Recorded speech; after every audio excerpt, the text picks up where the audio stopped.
No operation, no pain killer. చిన్న injection ద్వారా మోకాలు మరియు నడుము నొప్పులకు దీర్ఘకాలిక పరిష్కారం. డాక్టర్ ప్రకాష్ గుడిపూడి. 18 ఏళ్ల అనుభవం, 8,000కు పైగా హ్యాపీ పేషెంట్స్. సంప్రదించండి ఎలైడ్స్ pain and pain management centre, Hyderabad.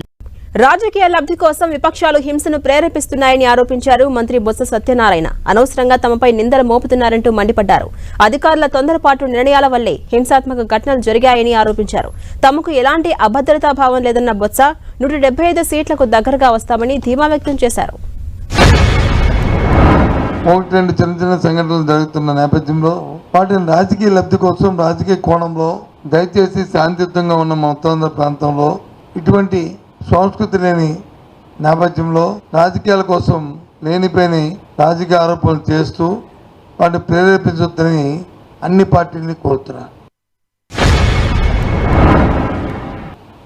ఎక్కడో విశాఖ పార్లమెంటరీ పరిధిలో ఒక సంఘటన జరిగింది. దాన్ని వచ్చి రాజకీయ కోణంలో రాజకీయ ఉద్దేశంతో లేనిపోయిన ఆపాదనలు సృష్టిస్తూ మాట్లాడడం సమంజసం కాదని మనం చేస్తున్నాను.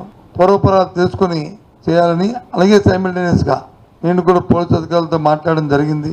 ఒకవేళ నిజంగా దాన్ని రాజకీయ ప్రారంభం కానీ కక్షపూర్తిమైన చర్యగా అది అయితే మాత్రం నిష్పక్షపాతంగా చర్య తీసుకోవాలని కూడా డిమాండ్ చేస్తాం. ఎలక్షన్ కమిషన్ ఎవరైతే నియమించిందో ఒక అధికారిని, ఓ రిటైర్డ్ పోలీస్ ఆఫీసర్ని లా అండ్ ఆర్డర్ సంబంధించి పర్యవేక్షించడానికి, ఆ అధికారి ఏకపక్ష నిర్ణయం తీసుకోవడం వల్ల ఏదైనా కంప్లైంట్, ఏదైనా ఒక ఫిర్యాదు వస్తే దాని మీద క్షుణ్ణంగా పరిశీలన లేకుండా చర్య తీసుకొని ఏ ప్రాంతంలో అయితే జిల్లాధికారులను మార్చారో ఆ ప్రాంతంలోనే సంఘటనలు జరిగిన సంఘటన పట్ల ముందు కానీ వెనక్కి కానీ దాని మీద ఆలోచన చేయలేదని చర్యలు తీసుకోలేదని చెప్పాం.